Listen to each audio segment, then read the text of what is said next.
वाराणसी में वनवास में सड़ाकर मारा, क्या इससे मराठा तथा बहुजन समाज सबक लेगा? आरएसएस के माधव गोलकर पुरंदरे केसरी ने छत्रपति के घराने की बदनामी तथा चरित्र हनन कर पेशवाई का खुलकर समर्थन किया। कोरेगांव भीमा विजय स्तंभ के स्मारक का विकास तथा सुरक्षा हेतु 267 एकड़ जमीन ब्रिटिश सरकार ने दी थी। यह जमीन कहाँ गई? आधुनिक पेशवाई का पर्दाफाश। पेशवाओं के कारण छत्रपति को कैद में रहना पड़ा, यह बताकर छत्रपति साहू महाराज ने पेशवाई के पतन का स्वागत किया। छत्रपति संभाजी महाराज का समाधि स्थल या महाराष्ट्र पुरातत्व विभाग के अधीन होने के बावजूद ब्राह्मण मिलिंद एडवोकेटे का उस पर गैर कानूनन कब्जा कैसे? प्रजातंत्र की हत्या करने के लिए ईवीएम द्वारा पेशवाई को पैदा किया गया। इस नई पेशवाई से मुक्ति पाने के लिए क्या करना चाहिए? साथियों, इस देश में हम लोग लगातार पढ़ रहे हैं और लगातार जान रहे हैं कि ब्राह्मणों ने शिवाजी महाराज की हत्या किया, उनके महाप्रतापी पुत्र संभाजी महाराज की हत्या किया, उनके पंतु की हत्या किया। ये भी इसमें सब्जेक्ट बनाया गया है। छत्रपति साहू महाराज की भी हत्या ब्राह्मणों ने किया और बाबा साहब डॉक्टर अंबेडकर की हत्या भी ब्राह्मणों ने किया। ये इतिहास हम लोगों के सामने है। मगर इतना ज्यादा इतिहास हम लोगों के सामने होने के बावजूद कि ब्राह्मणों ने हमारे पुरखे पूर्वजों की हत्या करने का काम किया, छत्रपति शिवाजी महाराज जैसे महाप्रतापी राजा को अपमानित करने का काम किया, ये सारा इतिहास हमारे पास में होने के बावजूद भी आज भी इस देश के अंदर जो हमारे समाज के लोग हैं वो हमारे ही समाज के लोग ब्राह्मणों के पिछलग्गू बने हुए हैं और ब्राह्मणों का पिछलग्गू बने होने की वजह से इस देश पर ब्राह्मणों का राज स्थापित है। तो इसलिए इस बात को हम लोगों को समझने और समझाने की जरूरत है कि आखिर हमारे ही लोग ब्राह्मणों के पिछलग्गू क्यों बने हुए?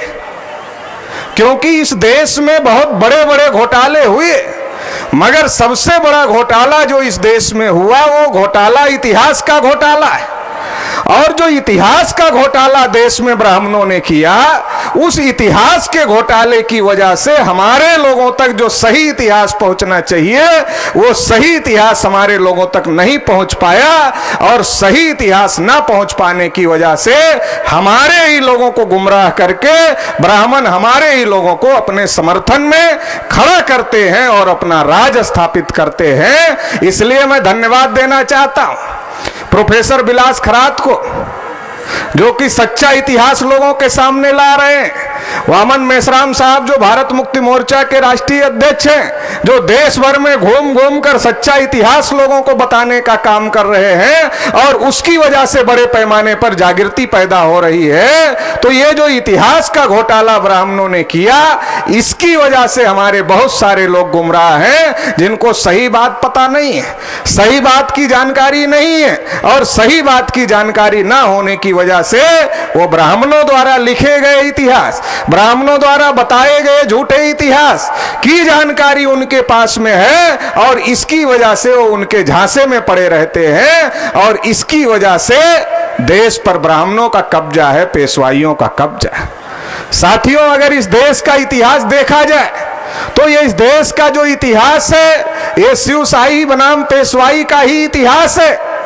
शिवशाही का मतलब स्वराज है, शिवशाही का मतलब जनता का राज है। छत्रपति शिवाजी महाराज ने कहा ये राज हमने तुम ब्राह्मणों के लिए नहीं कमाया है, ये राज हमने रैयत के लिए कमाया है। तो इस देश में जब से देश में ब्राह्मण यूरेशिया से आए, लगातार ब्राह्मणों से हमारे पुरखे पूर्वजों का ये संघर्ष चलता रहा। हमारे पुरखे पूर्वज लगातार इस देश में रैयत का राज स्थापित हो, इस देश के असल बासिंदों का राज स्थापित हो, इस देश के भूमिपुत्रों का राज स्थापित हो, इस देश में स्वराज स्थापित हो, इसकी लड़ाई लड़ रहे थे।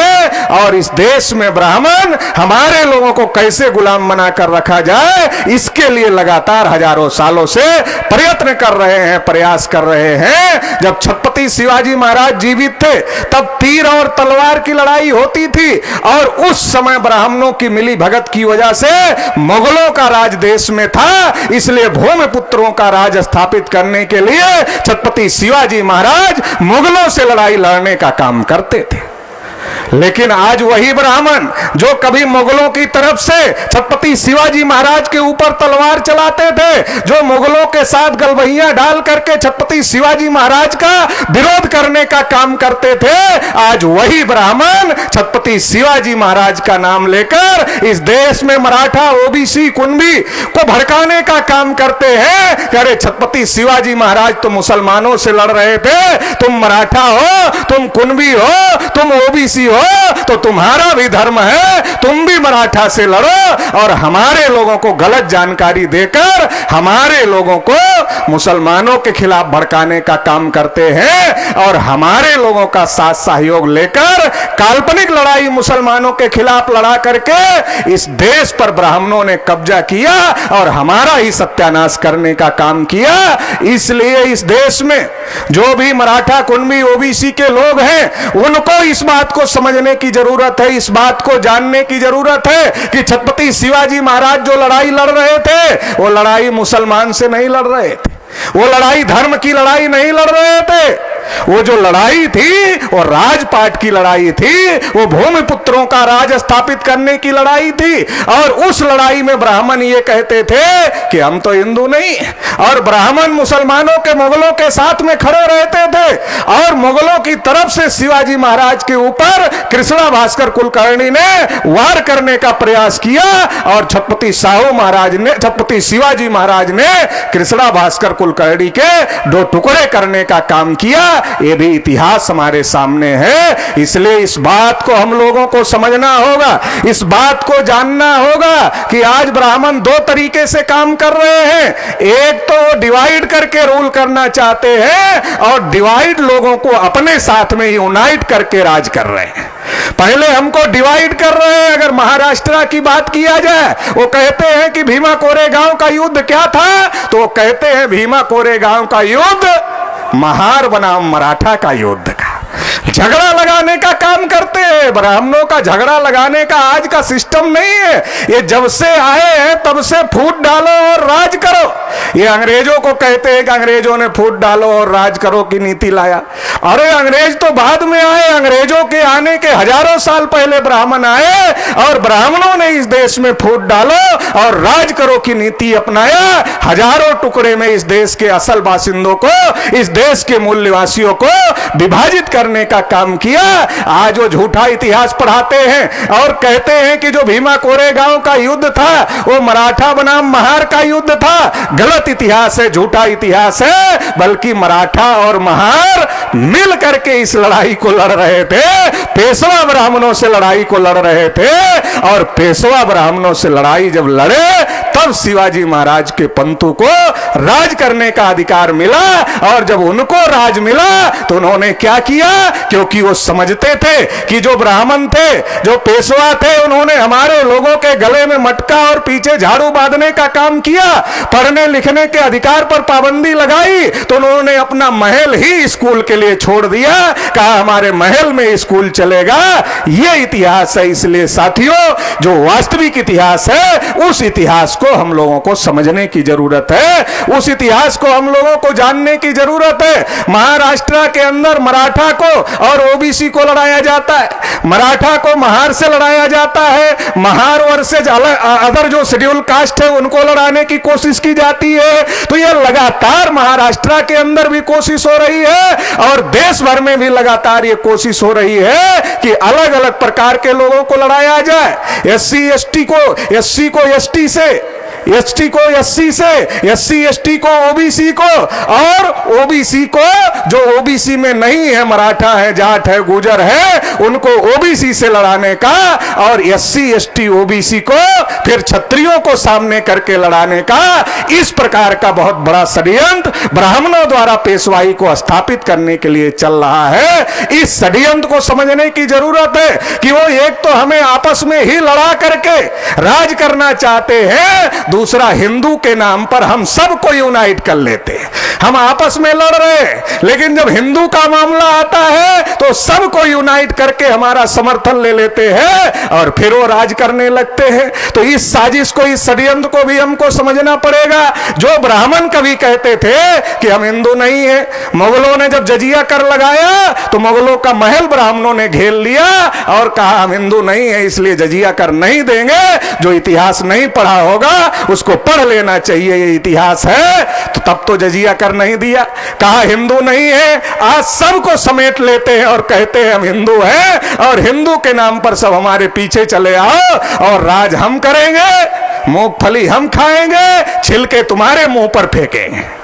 मूंगफली ब्राह्मण खा रहा है हिंदू के नाम पर और छिलके जो हिंदू बने हैं SC ST OBC Kurmi Maratha क्षत्रिय राजपूत, उनके छिलके उनके मुंह पर फेंकने का काम ब्राह्मण लोग कर रहे हैं। ये षड्यंत्र बहुत बड़ा इस देश में हो रहा है। साथियों, इस षड्यंत्र को भी हम लोगों को समझना होगा, जानना होगा। 1 जनवरी 1818 हमारे गर्व का दिन है, हमारे शौर्य का दिन है, हमारा विजय दिवस है, क्योंकि जिन पेशवाओं ने हमारे लोगों के गले में मटका और पीछे झाड़ू बांधने का काम किया था, उन पेशवाओं की फौज को 2000 तो भाग गए और 28,000 जो बचे थे उनको काटने का काम केवल 500 हमारे सैनिकों ने किया, 500 हमारे योद्धाओं ने किया। यह हमारे लिए गर्व की बात है, गौरव की बात है और हमारा लिए शौर्य दिन है। और इसलिए भी शौर्य दिन है कि जिन पेशवाओं ने छत्रपति शिवाजी महाराज का अपमान किया था, जिन पेशवाओं ने छत्रपति शिवाजी महाराज की हत्या की थी, जिन पेशवाओं ने उनके महाप्रतापी पुत्र छत्रपति संभाजी महाराज की हत्या की थी, उन पेशवाओं को पराजित करने का काम, उनको बोटी बोटी काटने का काम वीर योद्धाओं ने किया। इसलिए उन वीर योद्धाओं को मैं नमन करना चाहता हूं। और इसकी वजह से ये जो पेशवाई खत्म हुई, इसकी वजह से ज्योतिबा फूले पड़े। इसकी वजह से जब ज्योतिबा फूले पड़े तो ज्योतिबा फूले को इस देश में हम लोगों के हक अधिकार की लड़ाई लड़ने का मौका मिला। और 1848 में, 1818 पहले आता है, 1848 बाद में आता है, तो 1848 में ज्योतिबा फूले ने जो लड़ाई लड़ी, उसी लड़ाई को छत्रपति साहू महाराज ने आगे बढ़ाया। और छत्रपति साहू महाराज को अपना इतिहास पता था, इसलिए छत्रपति साहू महाराज पेशवाई के अंत का स्वागत करते हैं। मतलब 1 जनवरी 1818 को जो भीमा कोरेगांव हुआ, जिसमें पेशवाई का अंत हुआ, उसका स्वागत छत्रपति साहू महाराज ने किया। और छत्रपति साहू महाराज की वजह से बाबा साहब डॉक्टर अंबेडकर को आगे बढ़ने का मौका मिला। तो बाबा साहब डॉक्टर अंबेडकर ने भारतीय संविधान लिखा। और जब भारतीय संविधान लिखा तो भारतीय संविधान में हम लोगों को सारे हक अधिकार दे दिए और कहा अब तुम्हारे हाथ में है, तुम्हें शिवाजी महाराज का स्वराज लाना है, तुम्हें शिवाजी महाराज की शिवशाही लानी है या ब्राह्मणों की पेशवाई लानी है, ये तुम्हारे हाथ में है। बाबा साहब अंबेडकर ने ये अधिकार हम लोगों को दे दिया। इस देश के जो मूल्यवासी समाज के लोग हैं, जो इस देश के असल बासिंदे हैं, उनको वोट का अधिकार दे करके हमारे हाथ में ये ताकत दे दिया, ये पावर दे दिया कि तुम क्या लाना चाहते हो ये तुम तय करो। तो साथियों, निश्चित रूप से हम लोग शिवशाही लाना चाहेंगे, हम लोग स्वराज लाना चाहेंगे, लेकिन हमारे बहुत सारे जो भटके लोग हैं, वो भटके लोगों को समझ में नहीं आता, तो उन्हें समझाना पड़ेगा। एक तो समझाने का काम किया बाबा साहब, जब तक जीवित थे समझाने का काम किया। बाबा साहब के जाने के बाद, छत्रपति साहब बाबा साहब के जाने के बाद माननीय काशीराम साहब ने समझाने का काम किया। माननीय वामन मेश्राम साहब लगातार 45 साल से समझा रहे हैं। अब हमारे लोगों को समझ में आ गया। जब हमारे लोगों को समझ में आ गया तो ब्राह्मणों को लगा अब इनमें भी समझदार लोग हो गए हैं, अब ये पेशवाई नहीं लाएंगे, अब तो ये शिवशाही लाएंगे। लेकिन पेशवाई अगर बरकरार रखना है तो कोई ना कोई धोखेबाजी, कोई ना कोई षड्यंत्र करना होगा। जब काशीराम जी ने नारा लगाया, वोट हमारा राज तुम्हारा, नहीं चलेगा नहीं चलेगा, तो ब्राह्मणों ने सोचा अब पेशवाई कैसे रहेगी, वोट तो इनका ज्यादा है, काशीराम जी तो सही बात कह रहे हैं, वोट इनका ज्यादा है, राज हमारा कैसे चलेगा। जगदेव प्रसाद कुशवाहा ने बिहार से नारा लगाया 10 का शासन 90 पर नहीं चलेगा। तो लोगों इनको समझ में आया कि अब ओबीसी के लोग भी जागृत हो रहे हैं, शेड्यूल कास्ट के लोग भी जागृत हो रहे हैं, संख्या इनकी ज्यादा है, पेशवाई कैसे लाया जाए। तो कांग्रेस और बीजेपी के ब्राह्मणों ने मिलकर पेशवाई लाने के लिए ईवीएम मशीन लाने का काम किया। पेशवाई लाने के लिए ईवीएम मशीन लाने का काम किया। पहले हमारे लोगों को वोट नहीं डालने दिया जाता था, बक्से चोरी हो जाते थे जिसमें वोट पड़े रहते थे, तब भी गड़बड़ी होती थी, तब भी घोटाला होता था। लेकिन अब जागृति बढ़ गई तो हमारे लोग भी लाठी लेकर बूथ पर खड़े हो जाते, देखते हैं कैसे नहीं करने दोगे, कैसे गड़बड़ी करोगे। तो उनको लगा अब जबरदस्ती से वोट नहीं डलवाया जा सकता है, तो कोई टेक्नोलॉजी लाना पड़ेगा। तो वो मशीन की टेक्नोलॉजी लाया और मशीन की वजह से आज देश में पेशवाई है, महाराष्ट्र में भी पेशवाई है, देश में भी पेशवाई है। तो इसलिए इस मशीन का बंदोबस्त करना होगा।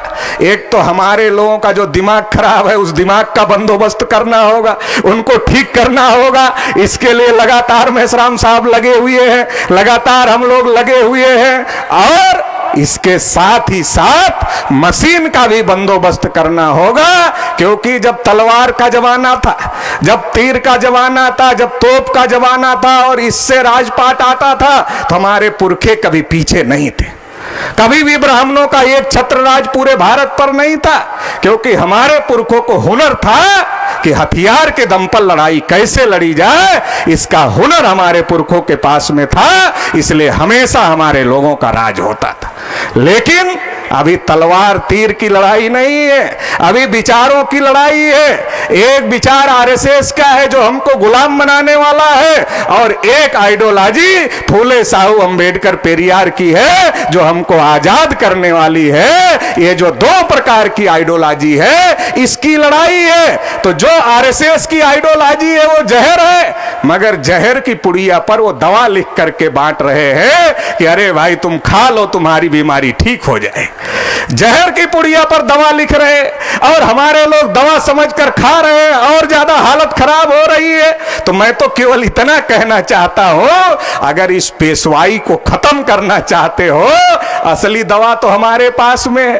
फूले साहू अंबेडकर की आइडियोलॉजी हमारे पास में है, ये असली दवा है, ये हमारी समस्याओं का समाधान कर सकती है। तो जो असली दवा है इसकी फ्रेंचाइजी हर गांव गली मोहल्ले में खोल दो, हर घर तक असली दवा पहुंचा दो, नकली दवा का कारोबार अपने आप ही बंद हो जाएगा। असली दवा पहुंच जाएगी, नकली दवा का कारोबार बंद हो जाएगा। और ईवीएम से निपटना है तो 2024 में एक और भीमा कोरेगांव करना पड़ेगा। 2024 में एक और भीमा कोरेगांव करना पड़ेगा। वो भीमा कोरेगांव ईवीएम के खिलाफ करना पड़ेगा कि 24 का इलेक्शन किसी भी स्थिति में ईवीएम से नहीं होने देंगे, ये तय करना पड़ेगा। कुछ भी हो जाए, इलेक्शन नहीं होने देंगे 24 का ईवीएम से, ये तय करना पड़ेगा। और उसके लिए बड़े जन आंदोलन की तैयारी गांव गांव जाकर के करना पड़ेगा। अगर गांव गांव जाकर बड़े जन आंदोलन की तैयारी करते हैं तो इतना बड़ा जन आंदोलन होगा, इतना बड़ा जन आंदोलन होगा कि जो ईवीएम के पीछे ब्राह्मण छुपा हुआ है और ईवीएम के माध्यम से पेशवाई ला रहा है, ईवीएम खत्म होगी, पेशवाई खत्म होगी।